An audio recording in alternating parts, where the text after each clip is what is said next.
What's the first thing you would do with the power of mind control? You could change the world for the better. You could prevent wars.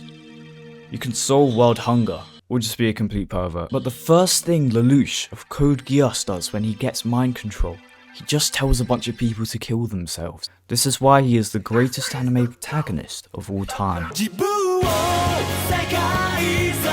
You should kill yourself now! If you haven't heard of Code Geass, I'm sorry. Because besides its awful fan service, it is one of the best animated TV shows ever made in my opinion. There's a 1,000-year-old witch, the Geass power racism, giant mech tits. It's about a lot of things, but the simplest way I can summarize it is a genius white boy teenager trying to take down a dictatorship in Japan. But most of you probably know it from this classic. What's up? I need your help. Can you come here? I can't. I'm buying clothes. Alright, well hurry up and come over here. I can't find them. What do you mean you can't find them? I can't find them. There's only soup. Well then get out of the soup aisle! Alright, you don't have to shout at me! There's more soup! What do you mean there's more soup? There's just more soup! Go into the next aisle! There's still soup! Where are you right now? I'm at soup! What do you mean you're at soup? I mean I'm at soup! What store are you in? I'm at the soup store! Why are you buying clothes at the soup store? Fuck you! Lelouch is one of my favourite characters ever, so I was very excited to find that there's a premium figure of him. I know the last time I talked about Figma, I wasn't very nice, but this figure was made long before they completely shit the bed and started funding 4chan and making figures for the worst rapper in existence. In fact, as you can see from the product number, this is one of the first Figmas they ever made, coming out in 2008, which is probably older than some of the people watching. There's also the Sunrise logo, which was the same studio that made Cowboy Bebop. I could really see why people loved these things back then, because the sculpting on this figure is amazing. Figma had a reputation for sculpts that really capture the art style and designs of the show, and this is definitely an example of that. 2D designs are hard to translate into 3D, but this figure looks great from every angle. Lelouch may be a master tactician, but he is definitely not a fighter, and his ultra slim proportions are captured super well. Creases on the clothes and details on the belt and hair all add to the complexity while keeping it in a simplified anime art style. There's a rubbery material across some parts of the blazer to allow for more articulation, but the cutoff at the back doesn't look great, and there's an out of place shiny texture on the rubber parts, but it's barely noticeable. The paint is of the same quality as the sculpts, as it's very clean with no blemishes at all. One issue that I have with the paint is that the gold insignia on his school uniform is kind of washed out, but that's minor. In his left eye is the Geass symbol, which is a power given to him by a mysterious woman. It's a power he uses to command people, but only works once on each person, and he needs to make eye contact with them for it to work. You'd think that the Japanese resistance army he leads would have been gained with that power, but he didn't even need to use it. He just got them on his side through charisma alone. This is why Lelouch is such a loved character, because he's just a straight menace. His entire existence revolves around looking after his sister and annihilating Britannia. This guy could be in school learning about famous Britannian soldiers, and then be shooting the same soldiers in the back of their head next Tuesday. So along with his Geass face, he also comes with a calmer frowning face and a grinning face. The frowning face looks really weird because the eyes seem to be further apart for some reason. Part of me wished he had the laughing face, because he's kind of iconic for giggling like a helmet whenever something goes right for him, but he's more known for doing that when in his Zero costume. Speaking of which, he has his Zero helmet,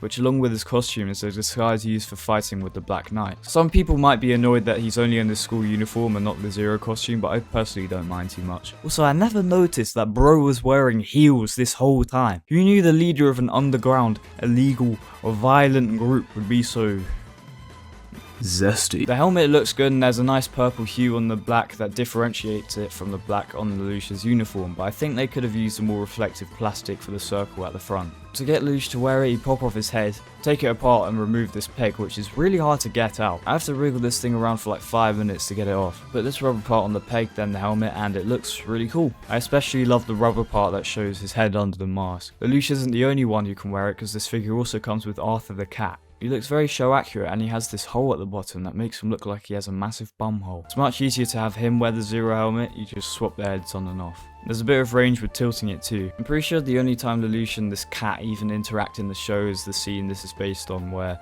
Arthur accidentally steals the helmet and runs around the school with it, nearly outing Lelouch to everyone as a terrorist, and it takes up half the episode and was very necessary. It would have been cool just to have a shocked face to fully recreate that scene, but that's just a nitpick. One thing I really like about this figure is the hand. You get 3 pairs of hands and 3 special hands. For the pairs, it's typical stuff like open hands, clenching hands, and fists. What I like about them is how expressive they are. I never really noticed this, but in the anime, Lelouch has a very specific way he angles his fingers, which sort of adds to his aura of royalty. And that same charisma can be seen here, and it really helps with making simple poses seem more dramatic. Also, yeah, he's royalty. He's directly related to the person who colonized Japan. Does this mean that Lelouch could be inbred?